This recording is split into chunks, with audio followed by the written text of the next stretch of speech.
अस्सलाम वालेकुम। प्रोग्राम आपकी आवाज़ के साथ में हूँ, आपका मेज़बान सैयद अदनान नूर।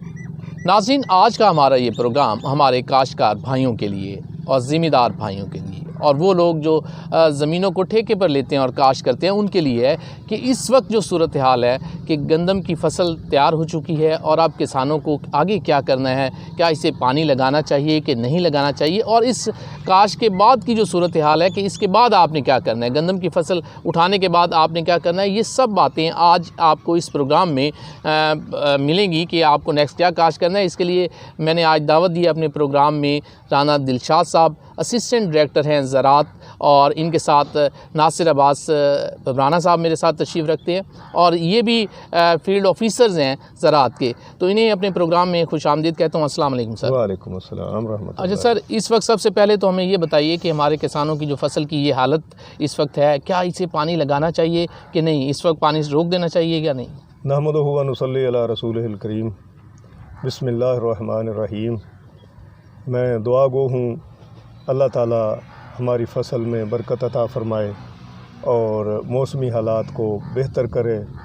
बहरहाल इस वक्त हमारी जो गंदम की फ़सल है वो बड़ी क्रिटिकल स्टेज पर है और इस वक्त हमें उसको संभालने की ज़रूरत है। सिट्टा तकरीबन हर गंदम जो काश्त हुई है उसका निकल चुका है, तो अब आखिरी पानी की स्टेज है।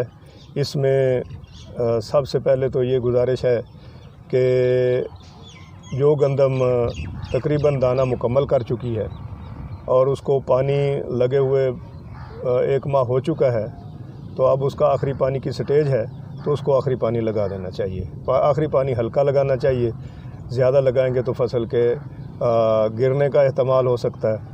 और जो फसल अभी बत्तर में मौजूद है उसको अभी पानी नहीं लगाना, उसको देख के लगाना है। बहरहाल ये सिट्टे की स्टेजेस होती हैं, उसमें ये है कि काश्तकार भाई अपनी गंदम का सिट्टा देखें। अगर सिट्टे में दाना मुकम्मल हो चुका है और वो अभी दूधिया हालत में है और नीचे ज़मीन में बत्तर मौजूद नहीं है तो वो पानी लगा दें।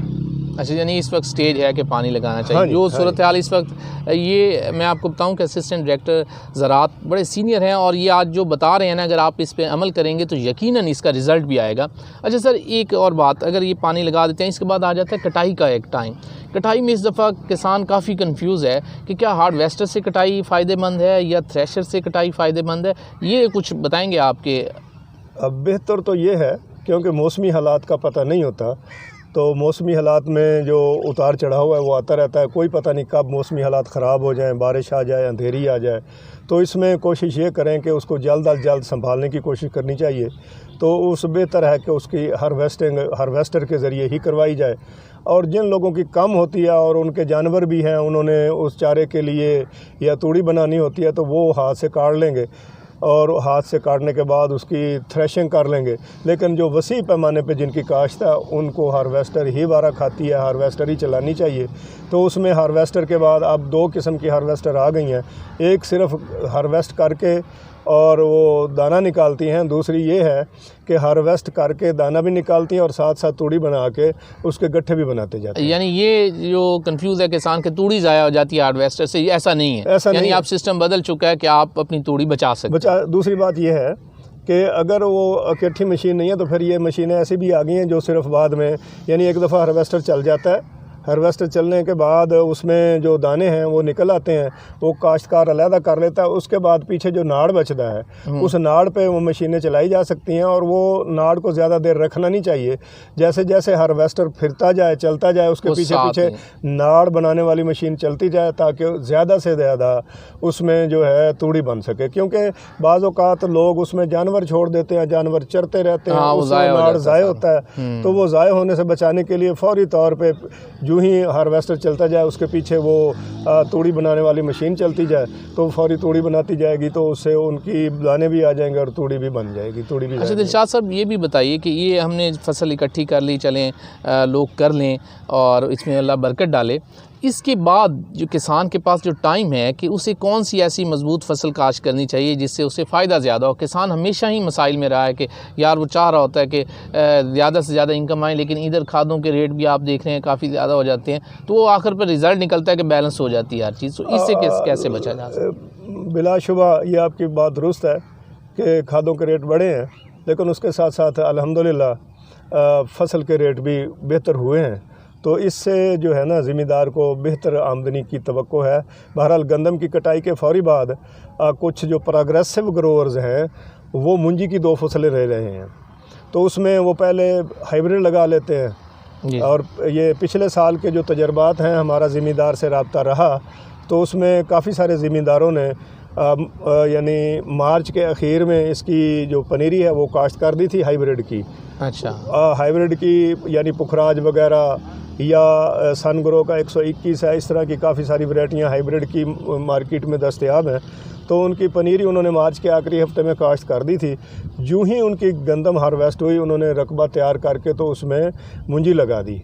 मुंजी वो उन्होंने हार्वेस्ट करके फिर तकरीबन अगस्त के पहले हफ्ते में या अगस्त के दूसरे हफ्ते में तक तो उन्होंने उस पर यानी रकबा दोबारा तैयार करके 1509 वैरायटी लगा दी। उसमें दोनों की पैदावार भी अच्छी आई और दोनों की आमदनी भी बेहतर हुई, और उसके बाद बड़े टाइम से गंदम काश्त हो गई है।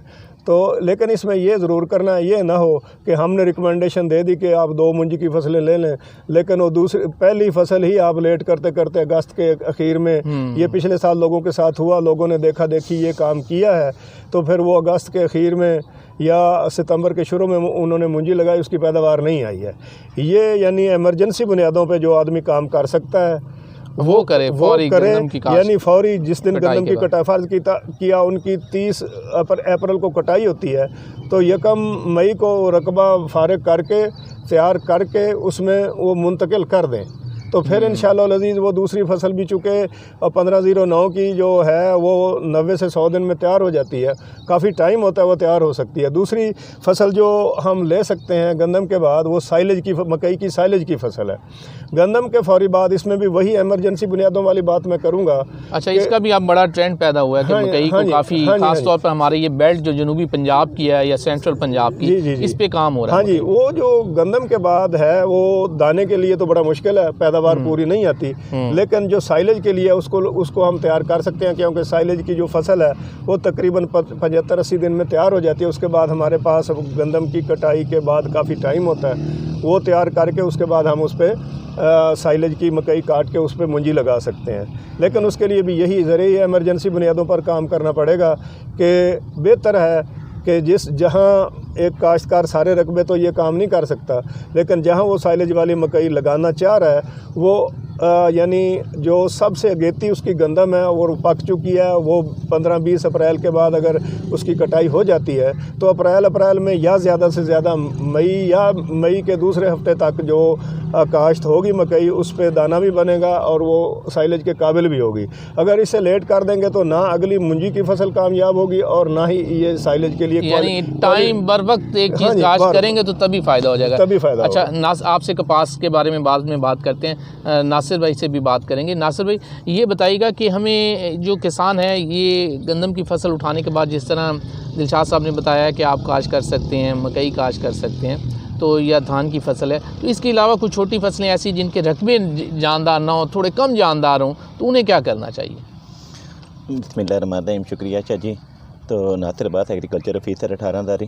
तो मैं ये कहना जो है ना वो आज़ाद समझूंगा कि जो ज़िम्मेदार जिनके रकबे कमज़ोर हैं जी, या जो कि धान का पानी नहीं अफोर्ड कर सकते, तो उनको चाहिए कि वो तिल की फसल लगा लें। तिल?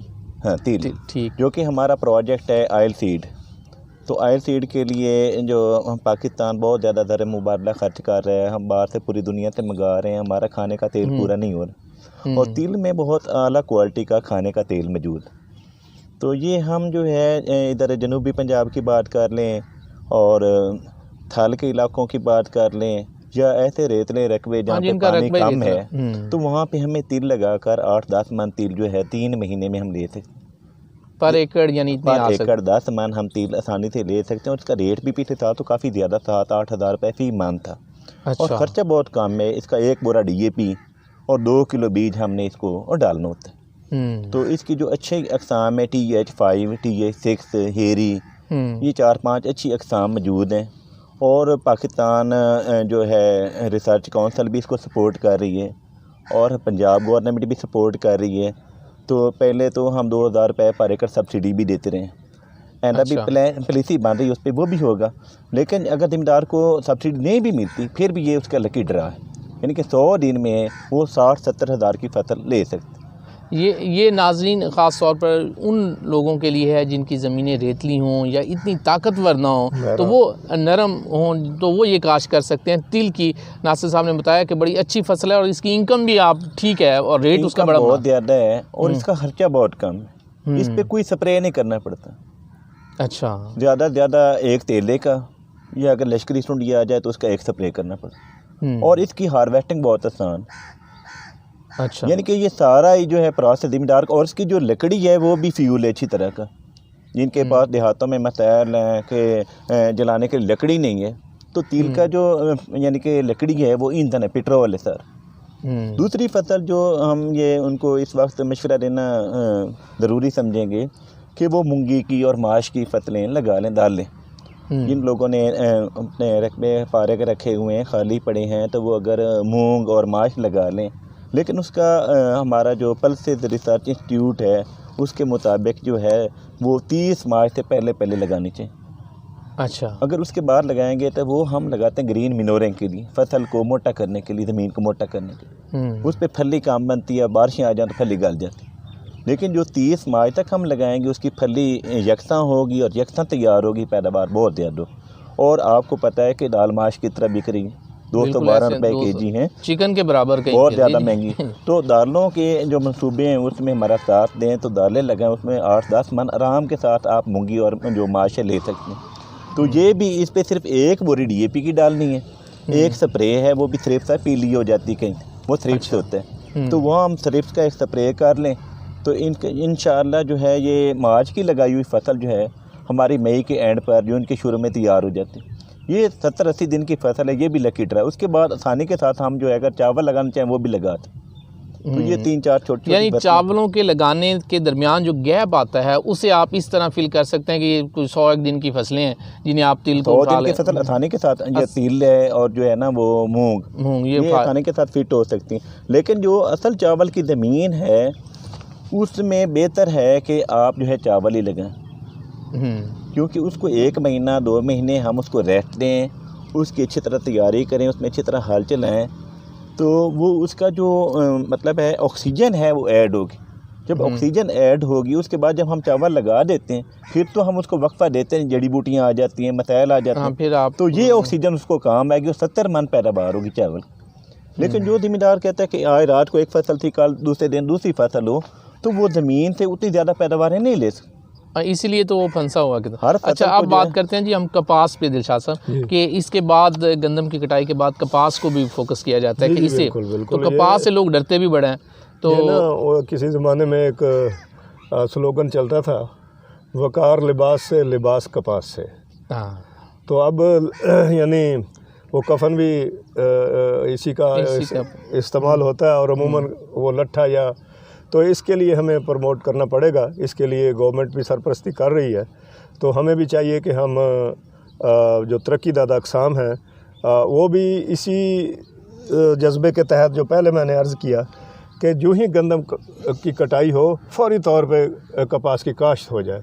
वो कपास बहुत कामयाब होती है और 15 मई तक की जो कपास है वो बहुत अच्छी पैदावार भी दे देती है। इसमें सिर्फ एक जो मसला बनता है वो गुलाबी सुंडी का है और एक वाइट फ्लाई है। ये 2 चीज़ें हमें जो है डिस्टर्ब कर रही हैं काटन की क्रॉप को।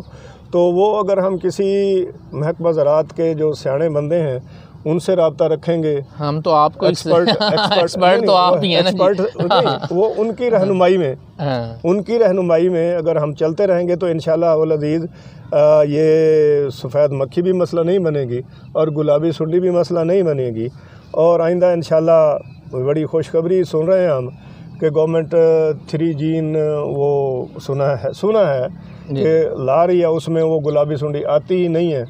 तो इंशाल्लाह अल अज़ीज़ अगर यानी इसमें अच्छी वैराइटीज़ भी मौजूद हैं जिसमें यानी ये 5 है, BS 15 है, BS 18 है, IUB 13 है और 142 है। ये बहुत अच्छी अक़साम है।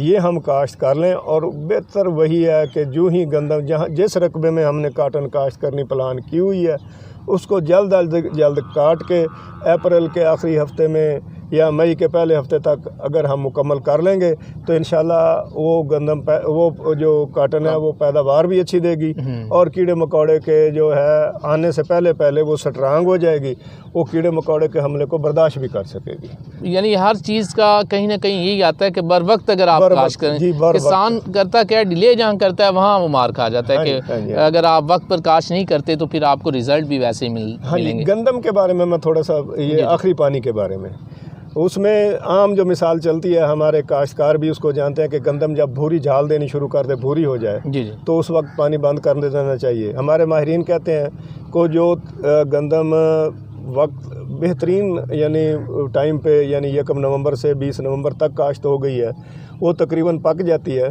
तो उसको आखिरी पानी 25 मार्च तक लगा लें। कोई ज़रूरी नहीं भी 25 मार्च को ही लगाना है, अगर पहले 10 दिन लग गया है और गंदम का दाना यानी मिल्की स्टेज से निकल गया, दूधिया स्टेज से आगे चला गया है और ज़मीन में बत्तर मौजूद है, तो फिर हमें पानी लगाने की ज़रूरत नहीं है। भूरी जाल देनी शुरू कर देगी, गंदम को पानी लगा देंगे तो उसकी जड़ें मरनी शुरू हो जाती हैं। जब जड़ें मरनी शुरू हो जाती हैं तो वो जो माड़ा मोटा खुराक मिलनी होती है पौधे को वो रुक जाती है, तो उससे दाना का साइज़ कम हो जाता है, दाना श्रिबल हो जाता है, सुकड़ जाता है, तो पैदावार कम होती है। इसलिए कोशिश ये करें कि भूरी झाल देनी शुरू कर दे तब, या दाना दूधिया हालत से आगे गूंदे हुए आटे की स्टेज में चला जाए। जैसे गूंदा हुआ आटा दाना दबाएं, निकाल के दो अपनी शहादतारी उंगली और अंगूठे के दरमियान दबाएं, उसमें से दूध ना निकले, पानी ना निकले, गूंदे हुए आटे की तरह आटा निकले, तो समझे कि हमारी गंदम तैयार हो चुकी है। या दाने का रंग पीला हो चुका है तो फिर भी हमें पानी लगाने की ज़रूरत नहीं है। बहुत शुक्रिया दिलशाद साहब, आज आपने हमारे किसान भाइयों के लिए हमें वक्त दिया, और नासिर भैया आपका भी बहुत शुक्रिया। हम आपके इंतहाई शुक्रगुज़ार हैं कि आपने हमारे किसान भाइयों के लिए और हमारे इस प्रोग्राम के लिए हमें वक्त दिया। नाज़रीन, आज के इस प्रोग्राम में मैंने कोशिश की है ख़ास तौर पर किसान भाइयों के लिए कि आपको वो इन्फॉर्मेशन पहुंचाई जाए जिसका आपको ज़्यादा से ज़्यादा फ़ायदा हो, कि कौन सी फसल किस वक्त काश्त करनी है, इस हवाले से भी आपको बताया है। और बाकी भी हम अपने अगले प्रोग्रामों में भी कोशिश करते रहेंगे कि ख़ास तौर पर आपको हम एग्रीकल्चर के जितने भी मामलात हैं उनसे आगाह रखें। इसके साथ ही अपने मेज़बान सैयद अदनान नूर को इजाज़त दीजिए। अल्लाह निगहबान।